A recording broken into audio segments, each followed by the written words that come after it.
Hello and welcome back to the Dragon and Bear Show.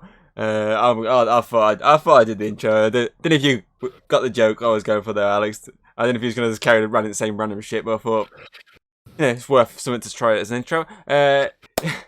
Because we are back with Gravity Falls, episode 3, Headhunters. It's called, I believe, Alex. So this episode focused on the duo trying to solve a mystery involving a murdered wax body. I honestly, this one is much better than the last one. Oh, definitely. I'd say I'm a sucker for a good murder mystery, and this has got that angle, but obviously the funness of technically the murder victim is just a wax dummy that isn't even alive. Like it's literally a dead, like it's an object. It's the equivalent of basically me. I don't know. This little Grogu getting beheaded and me trying to figure out who fucking cut the head off. But yeah, it'll be basically like someone beheaded Grogu, and that person being Harley Quinn with the bat. Essentially, yes. Or one of my puppets I've got. Yeah, I don't know how you sleep in that room at night. By not falling over stuff. That's not what I'm on about. I'm on about holding my eyes watching you. They watch you when you're sleeping. But yeah, it's definitely a step up from the last one. I don't think I don't think it's at the level of the first one. But it's definitely a much bigger step up than the previous one. Yeah. As I say, the mystery angle is very fun. Because as I say, they find this secret room full of wax statues of different famous people. You know, you got your Sherlock Holmes, you got your McQueen, you've got your Shakespeare, you got Coolio. And obviously there's quite a few other ones in there, and it all starts them finding obviously the melted down Abraham Lincoln because someone left the blinds open. Yep. But I want to put this out. Obviously, this room has been closed off for ages, and he's having a go who left basically the shutter open to melt. He's the one who left him in that room and then covered over the room. Yeah, but the thing is though, he's not the one who left the blinds open. I guess it was Zeus. No. It was one of the wax statues. I think it's implied with the one with the axe. But yeah, obviously, I'm guessing maybe one of them. If they say it's either one of them killed him, or he just opened the shutter to get basically just melt himself. Yeah. But because obviously, if they can move, then he would have moved. I mean, it's when the moon's waxing, which is actually one of the moon phases, is a waxing moon. So it's good research on that, to be honest. Also quite punny. And obviously with the whole Abraham Lincoln, it did lead to a good joke of John Wilkes Booth, I'm looking at you. Because obviously that's the guy that actually shot Lincoln in IRL. Oh, that's maybe it could have been him. That's the reference, is that literally, that obviously John Wilkes Booth is obviously the one that was the Lincoln assassination. No. So that is a really good reference to that. Obviously kids won't get it, but obviously adults watching it will go, I didn't get it. Yeah, because you're a child. Look at your hat, you're a child. Says the one with Toon Squad on. Nothing wrong with a bit of Toon Squad. Nothing wrong with cows. Fair enough. But yeah, obviously they provide milk.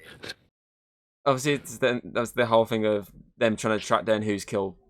Yeah, the statue they made from this, obviously the Lincoln wax, because they made obviously a Uncle Stan statue and gets beheaded. It's the case of let's track it down by going after everyone that we saw at the start of the episode that Uncle Stan pissed off. Because at the start of the episode, we see basically when he opens his attraction, everyone hates him because he basically just robs them. Yeah, and because of free pizza. Yeah, and obviously also the little reference to a character in the future episode, which you spotted and was like, rewind, and we rewound and found it. And there's also a little reference a bit later on when they're doing the suspects to this character. But it's like they go one by one through this list and eventually find out him. Yeah, but eventually find out it's like someone who's left-handed, so obviously everyone that's right-handed is off. Yeah. And it leads to one person who has a very embarrassing moment. And then obviously the big reveal of Wax is alive. Yeah. And we get a really cool end sequence, obviously, of them all fighting. Fighting. To try and kill these Wax statues. Yeah. No chase sequence though. Well, kind of, in a sense that not like chase, as in It's like more like a combat up yeah, like movement. like a sword fighting Yeah, backwards. So, well, technically, if you think about it, Dipper does run over the roof and slide down and hide. So he does get yeah, chased in that sense. It's not like the dramatic chase of giant gnome monster or giant sea monster chasing. It's more the yeah. case of he runs A wax away statue with a sword. and hides, but then gets instantly caught by Sherlock Holmes' wax statue. Yeah. But I think it was strategically Yeah, it was a maneuvering. strategic run because he knew where the sun was coming. Yeah. But yeah, it's definitely a really good plot. Like it's not just like Yeah.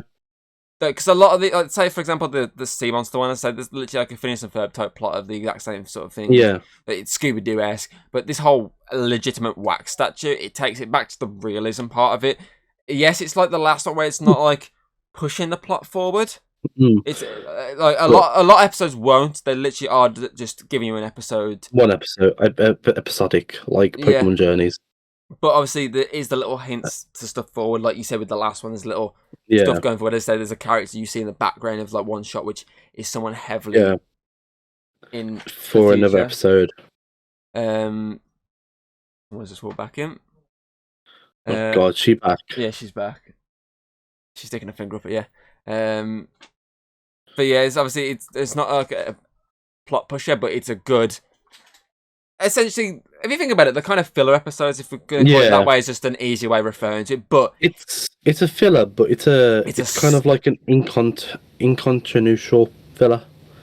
I've made up a word for that, but yeah, it's a solid filler. That's the word we'll use. Yeah, it's a solidly done filler episode because a lot of these filler episodes can be crap. Like in a lot of shows, filler episodes are usually the boring ones, but they're not boring. They're fun. They have everything about them that's really good. Obviously, the big plot twist at the end is really well done, and plus it's not just you don't really think about it until no, you don't. No, not at all. You see that with the holes in the feet of the statue of Stan. You see that and you're thinking, possibly, but when they're interrogating the reporter, and he's actually got a hole in his shoe. That's a good way. It literally, think about it, it's like the gnomes in the book. It shows the book and then turns to the undead. This is the same thing. It shows you the foot and you go, could be. And then it's like, oh no, this guy's also got holes in his feet. It's like, oh, okay. But then it throws it back. Which is really well done. It's like a yo-yo kind of basically. plot. Basically. I'm trying to think of something else I was going to bring up. The fake IDs, like literally used like I love that sequence. We don't serve minors.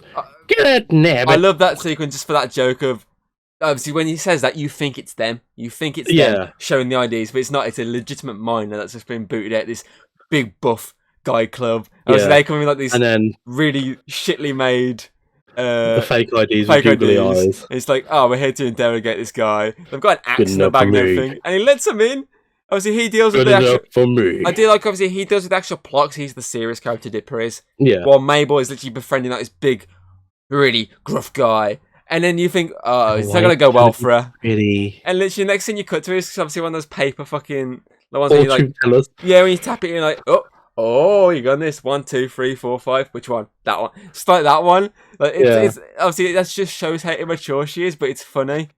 Yeah, it just shows that she can kind of make friends with anyone because you see her when she first sits there and goes, "Hello, fellow bar patron," and he goes, "Urgh."